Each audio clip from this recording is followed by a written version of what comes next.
Hello students, आज हम बात करेंगे। चैप्टर है collection of data and subject का नाम है बिजनेस स्टैटिस्टिक्स। इस चैप्टर को पढ़ के हम लर्न करेंगे कि what are different types of data, यानी सोर्सेज ऑफ डाटा क्या होते हैं, like primary and secondary, and we will also come to know about methods of collecting the data. Primary data collection के क्या मेथड्स हैं और सेकेंडरी डाटा कलेक्शन के क्या मेथड्स हैं। तो सबसे पहले हम समझते हैं कि डाटा होता क्या है। देखिए, किसी भी स्टडी को अगर हम करना चाहते हैं, कोई स्टडी करना चाहते हैं, कोई आपकी कोई प्रॉब्लम है जिसको प्रॉब्लम को सॉल्व करने के लिए यू नीड सम इंफॉर्मेशन, आपको इंफॉर्मेशन चाहिए। तो that information is the data. वो इंफॉर्मेशन आपकी क्वालिटेटिव और क्वांटिटेटिव किसी भी फॉर्म में हो सकती है। That may be in the form of any images, numbers, word, figures, facts, idea, even opinions.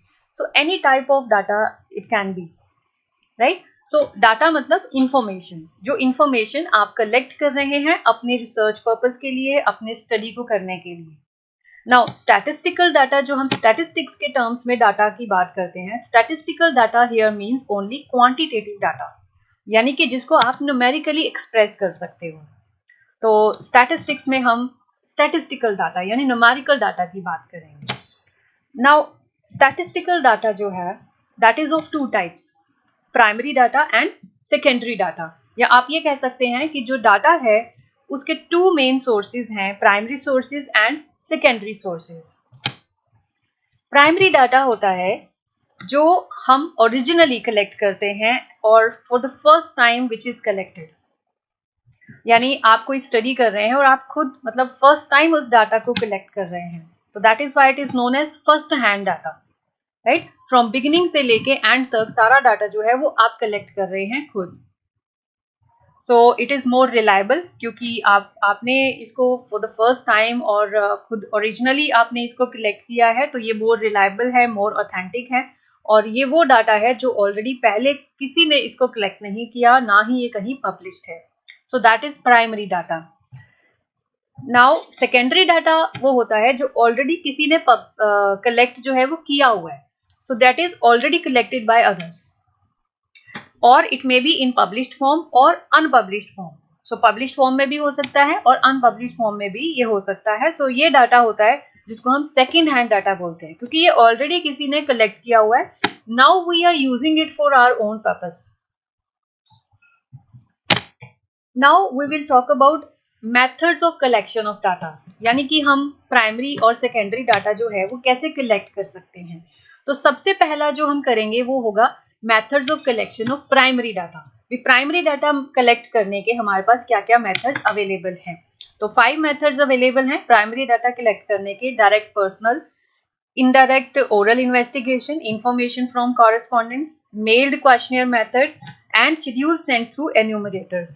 तो फर्स्ट मेथड है direct personal investigation. Direct personal investigation होता है कि जिसमें इन्वेस्टिगेटर होता है जो इन्वेस्टिगेशन कर रहा है, जो स्टडी कर रहा है, और इट में भी रिसर्चर ऑल्सो। जो रिसर्चर है या इन्वेस्टिगेटर है वो खुद पर्सनली डाटा कलेक्ट कर रहा है, ठीक है, by going face to face contact with the respondents. Respondent का मतलब है जिससे आप इंफॉर्मेशन कलेक्ट कर रहे हैं, जिससे आपको इंफॉर्मेशन चाहिए, और इन्वेस्टिगेटर है जो इन्वेस्टिगेशन कर रहा है, जो स्टडी कर रहा है। तो इन्वेस्टिगेटर जो है वो खुद जाके रिस्पॉन्डेंट से इंफॉर्मेशन जो है वो कलेक्ट कर रहा है, ठीक है। वो कैसे कलेक्ट कर रहा है, उनसे वो क्वेश्चंस पूछ के उनसे वो इंफॉर्मेशन कलेक्ट कर रहा है, right. So it is a type of, आप उनसे कुछ इंक्वायरी कर रहे हैं, आप उनसे कुछ इंफॉर्मेशन कलेक्ट कर रहे हैं। तो ये मेथड जो है, सुटेबिलिटी मीन्स कि ये मेथड हम कहाँ यूज कर सकते हैं, वहीं यूज कर सकते हैं जहाँ area of investigation will be limited. Limited means क्योंकि आप खुद जा के इंफॉर्मेशन कलेक्ट कर रहे हैं लोगों से, तो आप सिर्फ लिमिटेड नंबर ऑफ पीपल ही आप इसमें कवर कर सकते हैं। अगर लोग ज्यादा होंगे, बहुत सारे लोगों से आपको इंफॉर्मेशन कलेक्ट करनी है, तो ये एक लॉन्ग प्रोसीजर हो जाएगा। तो this method may not be useful. और सेकेंड है कि greater degree of originality of data इसमें आपको रिक्वायर्ड हो। सो दैट इज वाई आप पर्सनली खुद जाके जो इन्वेस्टिगेटर है वो खुद से इंफॉर्मेशन जो है वो कलेक्ट कर रहा है, खुद जाके इंफॉर्मेशन कलेक्ट कर रहा है। एंड इंफॉर्मेशन जो है इसमें आप सीक्रेट भी रख सकते हैं। सो अगर आपको सीक्रेट रखना है, इंफॉर्मेशन अपने पास रखना है, सो दैट इज वाई वो ये पर्सनल इन्वेस्टिगेशन मेथड जो है ये वहाँ पे यूज किया जाता है। And investigation require lot of expertise and care, so that is why you yourself are using this method. आप खुद जाके पर्सनली ले रहे हैं क्योंकि we cannot trust any other person जो हमारे behalf पे information लेके आएगा, so हम खुद personally information जो है वो collect कर रहे हैं। And we have sufficient time also कि हमारे पास time available है information collect करने के लिए। But there's now this method has certain merits and demerits. Merits ये होंगे कि क्योंकि आपने खुद डाटा कलेक्ट किया है, पर्सनली जाके इंफॉर्मेशन कलेक्ट की है, तो डाटा आप विल बी ओरिजिनल, ठीक है, ओरिजिनल और एक्यूरेसी रहेगी, ज़्यादा एक्यूरेट होगा डाटा, रिलायबल है, आप रिलाई कर सकते हैं क्योंकि आपने खुद कलेक्ट किया है। And you can get also extra information, और क्रॉस चेकिंग भी कर सकते हैं आप डाटा की। आप क्योंकि आप खुद कलेक्ट कर रहे हैं तो आपको अगर कुछ और भी इंफॉर्मेशन चाहिए तो वो भी ले सकते हैं। And there will be uniformity also, हर किसी से आप एक ही तरह के क्वेश्चंस जो है वो पूछ सकते हैं, आपका फॉर्मेट जो है वो क्वेश्चंस का वो सेम हो सकता है। And there is also flexibility also, आप अपने अकॉर्डिंग चेंजेस भी ला सकते हैं। बट डीमेरिट्स ये हैं कि you can not cover wider area, okay. And अगर सपोज आप ये चाहते हैं कि रिजल्ट्स आपके फेवर में हो या आपको कुछ फेवरेबल रिजल्ट चाहिए तो आप कुछ पर्सनल बायसनेस भी दिखा सकते हैं रिस्पॉन्सेज में।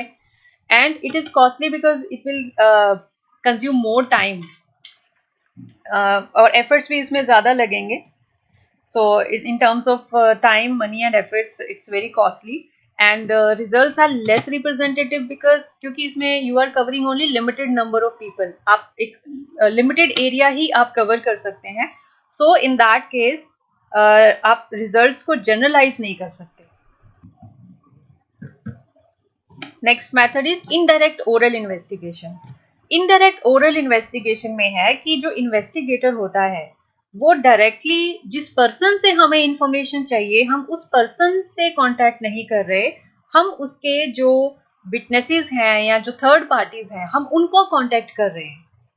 यानी जो एन्यूमरेटर है, एन्यूमरेटर मीन्स जो आपने अगर सपोज आपने कोई अपॉइंट किया है आगे जो आपके बिहाफ पे इंफॉर्मेशन लेके आ रहा है, हम उन लोगों को इंटरव्यू कर रहे हैं जो डायरेक्टली या इनडायरेक्टली उस पर्सन से रिलेटेड हैं जिस पर्सन के बारे में हमें इंफॉर्मेशन चाहिए, राइट। सो जनरली जो पुलिस डिपार्टमेंट होता है या सीबीआई वाले होते हैं जैसे, वो जिस पर्सन जो मान लीजिए कि जो कल्प्रिट है उससे इंफॉर्मेशन, उसके बारे में हमें सपोज और इंफॉर्मेशन चाहिए तो हम उसके फ्रेंड्स, उसके रिलेटिव्स, उसके नेबर्स या उसके कलीग्स, हम उनसे इंफॉर्मेशन कलेक्ट कर रहे हैं उसके बारे में। तो that is indirect oral investigation. So suitability इसकी ये है कि अब इसमें आप large number of people cover कर सकते हैं, इंक्वायरी करनी है आपको, आप जितने भी लोग जो है इसमें कवर कर सकते हैं। एंड इट इज अडॉप्टेड जब when direct information can not be obtained और इज लेस रिलायबल, यानी ये वहां पे यूज करेंगे जहां आपको लगता है कि हम डायरेक्टली उस पर्सन को अप्रोच नहीं कर सकते, या हमें लगता है कि हमें वो इन्फॉर्मेशन जो है वो कंप्लीट इन्फॉर्मेशन नहीं देगा, या उसकी जो इन्फॉर्मेशन होगी वो झूठी होगी, वो रिलायबल नहीं होगी। तो इन दैट केस हम क्रॉस चेकिंग के लिए या वेरिफिकेशन के लिए हम दूसरे लोगों को, थर्ड पार्टीज को या विटनेसेस को हम कांटेक्ट करते हैं। एंड जनरली इसको गवर्नमेंट एजेंसीज यूज करती हैं, गवर्नमेंट इंक्वायरी कमेटीज या कमीशंस यूज करते हैं। So what are the merits and demerits of this method? Because we can cover a lot of people under here, बहुत सारे लोगों को आप इंक्वायर कर सकते हैं इसके अंदर, so it covers wider area. It's lesser costly in terms of time, money and efforts. And even इस method के according you can take expert opinions. हम experts के opinions, उनके views भी इसमें दे सकते हैं, तो that will add more accuracy to the data. Comparatively, this method is simple and as well as free from biasness as compared to the previous methods. And demerits हैं, in case जो respondents हैं, जो witness हैं जिनसे हम information ले रहे हैं, they may give the wrong information, so they may also get biased. तो हो सकता है कि वो हमें accurate information ना दें। So अगर हम उस inaccurate information के बेस पे कोई conclusion draw करेंगे तो वो conclusion भी जो होगा वो wrong होगा या फिर doubtful conclusion हो सकता है। Next method is information from local sources और कॉरेस्पॉन्डेंट्स। इस मेथड में क्या होता है कि जो इन्वेस्टिगेटर है, जो रिसर्चर है, वो अपने एजेंट्स जो है या कॉरेस्पॉन्डेंट्स जो हैं वो अपॉइंट करता है डिफरेंट प्लेसेस पे। ओके, सो वो जो रिस्पॉन्डेंट्स हैं या एजेंट्स होते हैं वो लोकल होते हैं फ्रॉम दैट प्लेसेस, एंड वो वो जो कॉरेस्पॉन्डेंट्स हैं या लोकल एजेंट्स हैं वो इंफॉर्मेशन जो है कलेक्ट करते हैं और उसको ट्रांसफर करते हैं या पहुंचाते हैं इन्वेस्टिगेटर तक।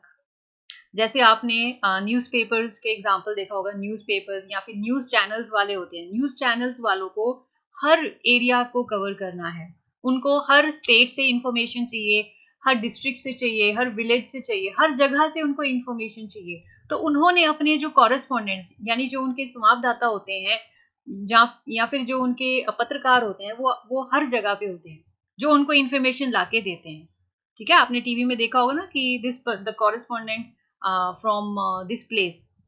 तो हर जगह से हमें इंफॉर्मेशन जो है वो मिल जाती है, and very quick information we can get, very frequently information we can get.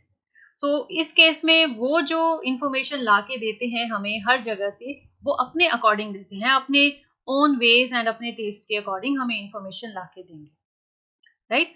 सो ये मेथड हम वहाँ यूज कर सकते हैं जहाँ हमें रेगुलर इंटरवल्स पे इंफॉर्मेशन चाहिए, डाटा चाहिए from a wider area, and जहाँ पे हम एक्यूरेसी ऑफ डाटा जो है वो थोड़ा सा हम उसको सेक्रीफाइस कर सकते हो, बिकॉज जो इंफॉर्मेशन हमारे पास आ रही है वी आर नॉट श्योर कि वो रिलायबल इंफॉर्मेशन है, वो एक्यूरेट इंफॉर्मेशन है। So merits and demerits of this method. Merits ये है कि we can cover a large area, wider area we can cover. Economical in the sense कि इसमें टाइम सेविंग है, एफर्ट्स कम है, so in that sense you can say economical है। Speedy information, we get information at a very fast pace, and regular intervals पे आपको frequently information जो है वो मिल रही है। Demerits, because we cannot rely on the information जो हमारे पास आ रही है वो accurate information है या नहीं है, that can be biased also, and there is also lack of uniformity. Okay, so respondents जो कॉरेस्पॉन्डेंट्स हमारे हैं जो हमें इंफॉर्मेशन ला के दे रहे हैं, देयर में भी लैक ऑफ, आपस में ही उनके कन्फ्लिक्ट्स हो सकते हैं या कन्फ्लिक्टिंग इंफॉर्मेशन वो ला के दे सकते हैं, and there are chances of less originality because we are not sure कि वो जो हमें इंफॉर्मेशन दे रहे हैं वो कहाँ तक रिलायबल है। Next method of collecting primary data is meld questionnaire method. Meld questionnaire method में क्या होता है कि हम एक क्वेश्चनियर प्रिपेयर करते हैं। क्वेश्चनियर होता है एक लिस्ट ऑफ क्वेश्चंस हम प्रिपेयर कर लेते हैं जो हमें इंफॉर्मेशन कलेक्ट करनी है फ्रॉम द पब्लिक या फ्रॉम द रिस्पॉन्डेंट्स। जो भी हमारे रिस्पॉन्डेंट्स हैं जिनसे इंफॉर्मेशन चाहिए उसको हम क्वेश्चन फॉर्म्स में ले लेते हैं। द क्वेश्चंस में भी वो मल्टीपल चॉइस क्वेश्चन हो सकते हैं या डिस्क्रिप्टिव हो सकते हैं, राइट। सो वो एक क्वेश्चनियर जो है वो बना के हम उसको मेल करते हैं, बाय पोस्ट भेज सकते हैं या आजकल जैसे हम बाय ईमेल के थ्रू या ऑनलाइन भी हम क्वेश्चनियर जो है वो सेंड कर सकते हैं। नाउ उसके साथ हम एक कवरिंग लेटर लगाते हैं, हम उसमें रिक्वेस्ट करते हैं रिस्पॉन्डेंट से दैट कि वो जो है उस क्वेश्चनियर को केयरफुली पढ़े और ध्यान से उसको भर के और हमें वापस भेजे। सो ये मेथड हम वहाँ यूज कर सकते हैं जहाँ पे जो इंफॉर्मेंट्स हैं जो जिनसे हमें इंफॉर्मेशन चाहिए they are spread over a wide area, because इसमें हम वाइडर एरिया कवर कर सकते हैं, कहीं भी हम अपने क्वेश्चनियर जो हैं वो भेज सकते हैं जहाँ से भी हमें इंफॉर्मेशन चाहिए। एंड सेकेंड थिंग कि वो इंफॉर्मेंट्स जो हैं दे आर एजुकेटेड, बिकॉज ये जो मेथड है हमने क्योंकि रिटर्न में है हमारा क्वेश्चनियर, सो ये सिर्फ जो एजुकेटेड लिटरेट पर्सन हैं उन्हीं को कवर करेगा। Now, what are the merits and demerits? We can cover a wider area. Economical है, कुछ ज़्यादा इसमें खर्चा नहीं है आपको सिर्फ क्वेश्चनियर्स बनाने हैं, मेल करने हैं, and you will get the original data. जो वो अपनी इंफॉर्मेशन भेजेंगे वो एज इट इज आपके पास रहेगा, and you can also keep that information secret also. But demerits ये हैं कि इसमें लैक ऑफ इंटरेस्ट हो सकता है on the part of respondent, हो सकता है कि वो इंटरेस्ट ना लें इसको भरने में, okay. And there is also lack of flexibility in the sense कि बिकॉज आपने क्वेश्चंस बना के भेज दिया, अब उनको क्वेश्चन समझ में आ रहे हैं या नहीं आ रहे हैं, okay. And you can not change the questions also, ना आप उसमें कोई फॉर्मेट में कुछ चेंज कर सकते हो, so there is lack of flexibility. Limited use because only literate people जो हैं वही कवर कर सकते हैं, जो इलिटरेट हैं, जो पढ़े लिखे नहीं हैं, वो इसके अंडर हम कवर नहीं कर सकते। उनकी इंफॉर्मेशन जो हमारे पास आ रही है, दैट इंफॉर्मेशन में ऑल्सो भी biased and less accuracy, because we are not sure कि जो इन्फॉर्मेशन वो भेज रहे हैं हमें वो सच है या गलत है। And delay in getting responses, and it is also not sure कि वो हमें विद इन टाइम हमें वापस भेज देंगे। कुछ होते हैं जो हमें वापस भी हमारे पास क्वेश्चनियर जो है भर के वापस नहीं आते हैं, या कुछ आते भी हैं तो उसमें हो सकता है इनकम्प्लीट इंफॉर्मेशन हो। So these were certain demerits of this method. So next is essential qualities of a good questionnaire। तो जब भी हम अपना क्वेश्चनियर मेथड यूज कर रहे हैं तो हमें ये ध्यान रखना चाहिए कि जो हम क्वेश्चनियर प्रिपेयर कर रहे हैं उसके लिए कुछ फैक्टर्स हैं जो हमें ध्यान में रखने चाहिए। Like limited number of questions. आपका क्वेश्चनियर बहुत लंबा नहीं होना चाहिए, बहुत ज़्यादा क्वेश्चंस नहीं होने चाहिए, अदरवाइज जो रिस्पोंडेंट्स हैं वो उसको फिल करके नहीं भेजेंगे। तो एक लिमिटेड नंबर ऑफ क्वेश्चंस होने चाहिए, शॉर्ट में होना चाहिए आपका जो क्वेश्चनियर है। सेकेंडली क्वेश्चनियर जो है वो सिंपल फॉर्म में होना चाहिए so that it can be easily understandable. Questions जो हैं वो इजीली अंडरस्टैंड किए जा सके, क्लियर होने चाहिए एंड बहुत ज़्यादा कॉम्प्लेक्स नहीं होना चाहिए questionnaire. Then next is proper order of questions. Questions जो हैं वो एक प्रॉपर सीक्वेंस में होने चाहिए। जो चीज़ हमें पहले पूछनी है हम उसको फर्स्ट पे रखें, देन नेक्स्ट क्वेश्चन जो है वो पूछा जाए। एक सीक्वेंस में होना चाहिए, एक लिंक में होना चाहिए। Next is no undesirable questions.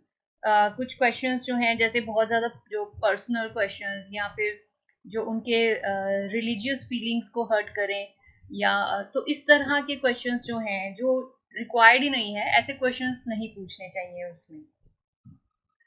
Than less chance of partiality. Questions इस तरीके के हों कि वो इम्पार्शियल होके आपके क्वेश्चंस को फिल करें, मीन्स किसी तरह की वो पार्शियलिटी उसमें ना करें। सो अगेन वही चीज़ है कि कोई ऐसे क्वेश्चंस ना हो जो कोई कंट्रोवर्सी जो है वो क्रिएट करे। मिनिमम कैलकुलेशंस और नो कैलकुलेशंस। कैलकुलेशंस होने ही नहीं चाहिए उसमें, अदरवाइज जो रिस्पोंडेंट्स होते हैं वो अगर उनको बहुत ज़्यादा कैलकुलेशंस करने पड़ेंगे तो वो आपके क्वेश्चन जो है वो फिल करके नहीं भेजेंगे। सो कैलकुलेशंस जो हैं should be avoided. Pre testing होता है कि आप फाइनल एक क्वेश्चनियर अपने फुल जो आपकी फाइनल सैंपल है आप उसको भेजने से पहले एक प्री टेस्टिंग कर लें। एक 2-4 लोगों से आप भरवा के उसको पहले देख लें कि इस क्वेश्चनर में कोई कमी तो नहीं है। सपोज अगर उसको भरने में उनको कोई प्रॉब्लम आ रही है या कोई क्वेश्चन उनको समझ में नहीं आ रहा है तो वो हमें पहले ही पता चल जाता है, तो हम उसको अकॉर्डिंगली चेंज करके जो फाइनल हमारा क्वेश्चनियर है वो हम सेंड कर सकते हैं। तो एक प्री टेस्टिंग यानी कि आप फाइनल क्वेश्चनियर भेजने से पहले उसको कुछ लोगों पे आप टेस्ट करके देख सकते हैं। प्रॉपर इंस्ट्रक्शंस जो हैं कि आप क्वेश्चनियर उनको कैसे फिल करना है, वो इंस्ट्रक्शन साथ में क्लियर होनी चाहिए अलोंग विद द क्वेश्चनियर। कुछ क्वेश्चंस हम इस तरह से डाल सकते हैं कि वो क्रॉस वेरीफाई करते हो आंसर्स को, राइट। सो जैसे कोई दो इनकम से रिलेटेड सपोज अगर आप क्वेश्चन पूछ रहे हैं तो एक और हम उससे मिलता जुलता क्वेश्चन उसमें ऐड कर सकते हैं सो दैट हम वेरीफाई कर सके फैक्ट्स को कि पहले क्वेश्चन में उसने क्या आंसर दिया और क्या अब वो कंफ्लिक्ट तो नहीं कर रहा अपने आंसर से। तो इस तरह से कुछ क्रॉस वेरीफाई करने वाले क्वेश्चंस भी ऐड किए जा सकते हैं। And last is request for return. साथ में हम उसमें अपने एक रिक्वेस्ट ज़रूर भेजें कि वो अपना क्वेश्चनियर जो है वो फिल करके हमें वापस भेजें। सो अगर ये रिक्वेस्ट साथ में होगी और साथ में आप ये भी ऐड कर सकते हैं कि जो भी उनके रिस्पॉन्सेज आएंगे उनको सीक्रेट या कॉन्फिडेंशियल फॉर्म में जो है वो रखा जाएगा, उसको किसी और सिर्फ अपने स्टडी पर्पस के लिए यूज किया जाएगा, not for any other reason. So इस तरह से अगर साथ में रिक्वेस्ट भेजेंगे तो उसका एक अच्छा रिस्पॉन्स आता है। So these were certain qualities जो आप जब हम एक क्वेश्चनियर डिजाइन करें तो हम इन फैक्टर्स को साथ में ध्यान में रख सकते हैं। And last method is schedules fill through enumerators. ये थोड़ा सा इम्प्रूवमेंट है ओवर मेड क्वेश्चनियर। इसमें भी क्वेश्चनियर होता है जिसको शेड्यूल बोलते हैं एंड दैट वो जो क्वेश्चनियर है उसमें क्वेश्चंस हैं, बट इसको मेल करने की जगह एक हम एन्यूमरेटर्स अपॉइंट करते हैं। एन्यूमरेटर्स हमारे एजेंट्स की तरह ही हैं जो हमारे बिहाफ पे क्वेश्चनियर जो हैं वो लेके जाएंगे इन्फॉर्मेंट्स के पास और उनसे इंफॉर्मेशन भरवा के हमें वापस ला के देंगे। सो जो हमने फर्स्ट मेथड किया था पर्सनल इन्वेस्टिगेशन वाला, उसमें ये होता है कि हम खुद जो इन्वेस्टिगेटर है वो खुद पर्सनली जाके इंफॉर्मेशन कलेक्ट कर रहा है। लेकिन इस मेथड में ये है कि हम एन्यूमरेटर्स अपॉइंट कर रहे हैं, हम कुछ एजेंट्स अपॉइंट कर रहे हैं, ओके, जो हमारे बिहाफ पे जाके इंफॉर्मेशन कलेक्ट करके लाके हमें देंगे। ओके, सो इसमें जो एन्यूमरेटर्स हैं वो अप्रोच कर रहे हैं इन्फॉर्मेंट्स को क्वेश्चनर लेके, एंड इसमें यह है कि एन्यूमरेटर्स जो हैं they should be given proper training, so वो प्रॉपरली ट्रेन्ड और एक्सपर्ट्स होने चाहिए। तो सुटेबिलिटी ये है कि you can cover large area and investigators जो हैं वो ट्रेंड हों, तभी उनको जहाँ पे हम भेज रहे हैं वहाँ की लोकल लैंग्वेज, वहाँ के जो कस्टम्स हैं, कल्चरल नॉर्म्स हैं, वो सब पता हों, तभी हम ये मेथड जो है वो फॉलो कर सकते हैं। एंड इसके merits and demerits, we can cover wider area information, क्योंकि अब वो खुद जाकर इंफॉर्मेशन भरवा रहे हैं, तो जो इंफॉर्मेशन जो भी इंफॉर्मेंट अपनी इंफॉर्मेशन देगा उसको एज इट इज वो लेके आएंगे, so there will be chances of more accuracy. Personal contact is also there, क्योंकि वो पर्सनली जाके इंफॉर्मेशन भरवा के ला रहा है। लैक ऑफ बायसनेस, क्योंकि जो इंफॉर्मेंट ने इंफॉर्मेशन दी है एन्यूमरेटर ने वही इंफॉर्मेशन भरनी है, क्योंकि इसमें उसका अपना कोई पर्सनल इंटरेस्ट तो है नहीं रिसर्च में। So there are less chances of biasness and information will be complete, क्योंकि अगर कोई क्वेश्चन सपोज इंफॉर्मेंट को समझ नहीं आता है तो उसको समझा के भी उससे इंफॉर्मेशन जो है वो ली जा सकती है। So in this case there are very few और वेरी रेयर चांसेस कि आपको इनकम्प्लीट इंफॉर्मेशन मिलेगा। डीमेरिट्स ये हैं कि इट्स वेरी एक्सपेंसिव, बिकॉज आपको अपॉइंट करने हैं न्यूमरेटर्स एंड उनको फिर प्रॉपर ट्रेनिंग भी आपको प्रोवाइड करनी है, एंड देयर में भी चांसेस कि there are lack of competent enumerators, right, and it will cover, because wide area cover कर रहे हैं, so it will be time consuming also, and because इसमें it's very expensive and time consuming method, so जो private जो persons हैं या organisations हैं वो इसको यूज नहीं करते हैं। It's basically used by government organizations or government agencies. So these all were the methods of collecting primary data. Now अब है कि secondary data के क्या sources हैं या methods of collecting secondary data.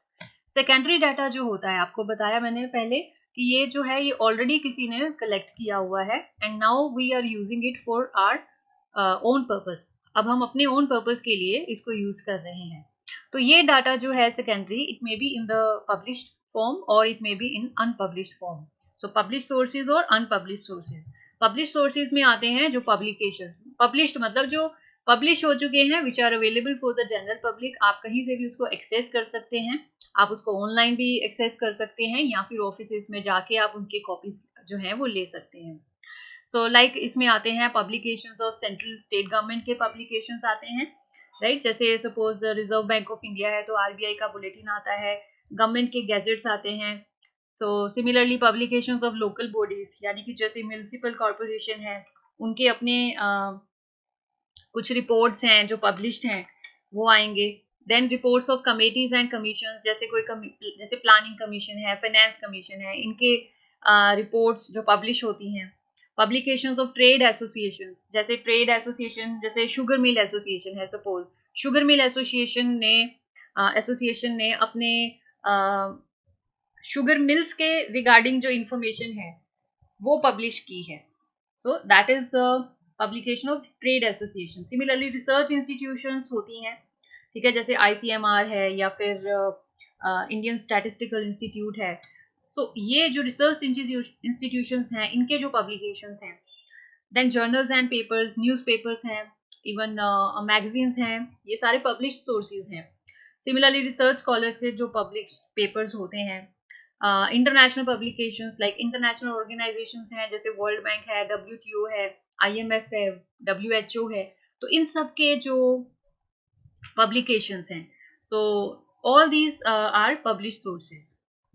And unpublish sources में यही, अगर कोई सपोज रिपोर्ट्स हैं या फिर रिकॉर्ड्स हैं जो गवर्नमेंट ऑर्गेनाइजेशंस के या फिर पब्लिक या प्राइवेट ऑर्गेनाइजेशंस के, जो पब्लिश नहीं है, पब्लिश फॉर्म में नहीं है, but they can also be accessed और यूज्ड बाय द इन्वेस्टिगेटर्स और रिसर्चर्स। अगर वो अप्रोच कर सकते हैं, एक्सेस कर सकते हैं, तो then they can also use unpublish sources.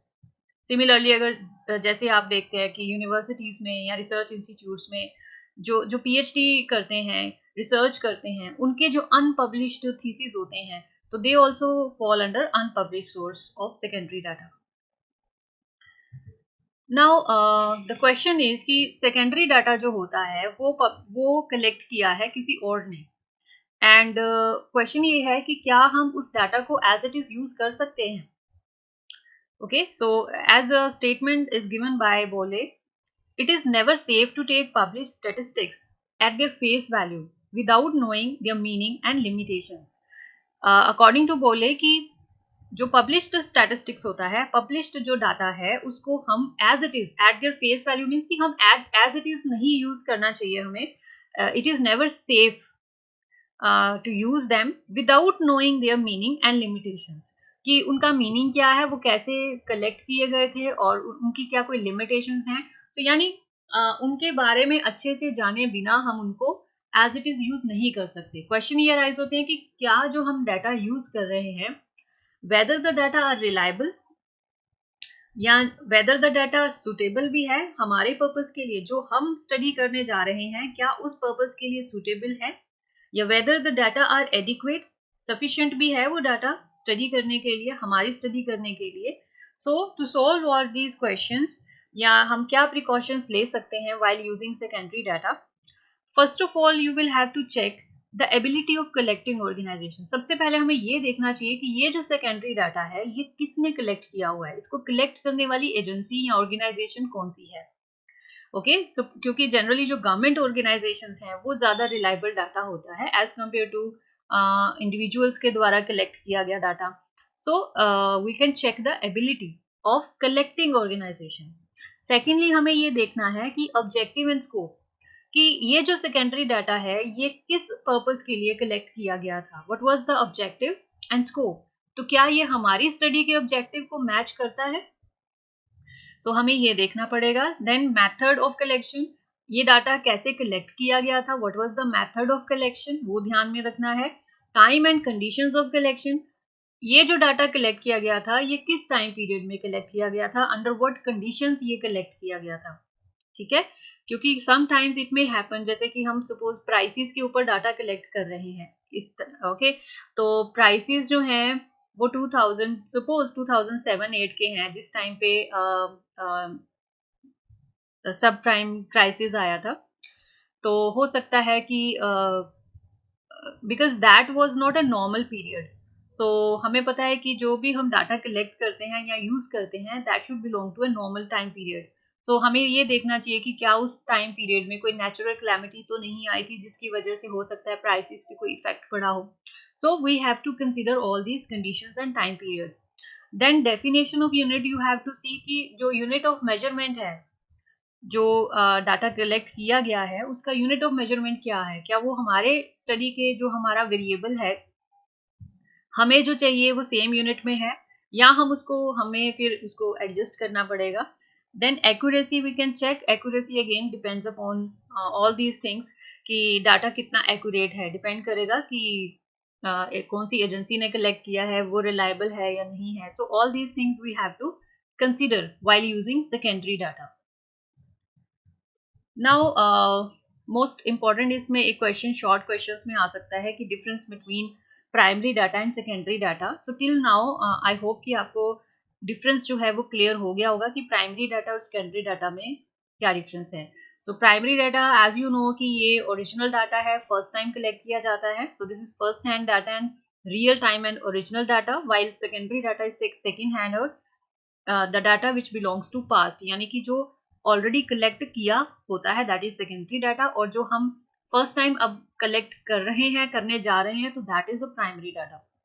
Primary data जो होता है that is related to specific objective, यानी जो अब हम जो कलेक्ट कर रहे हैं हम अपने एक पर्टिकुलर पर्पस के लिए कलेक्ट कर रहे हैं, जबकि जो सेकेंडरी डाटा होता है वो किसी पर्पस और पर्पस के लिए कलेक्ट किया होता है, हमें उसको रीएडजस्ट करना है अपने पर्पस के अकॉर्डिंग। प्राइमरी डाटा जो होता है जनरली इट्स कॉस्टली होता है इन terms of time, efforts and money terms में भी, बिकॉज इसको कलेक्ट करने में टाइम लगता है एंड कॉस्टली है, मोर एफर्ट्स चाहिए।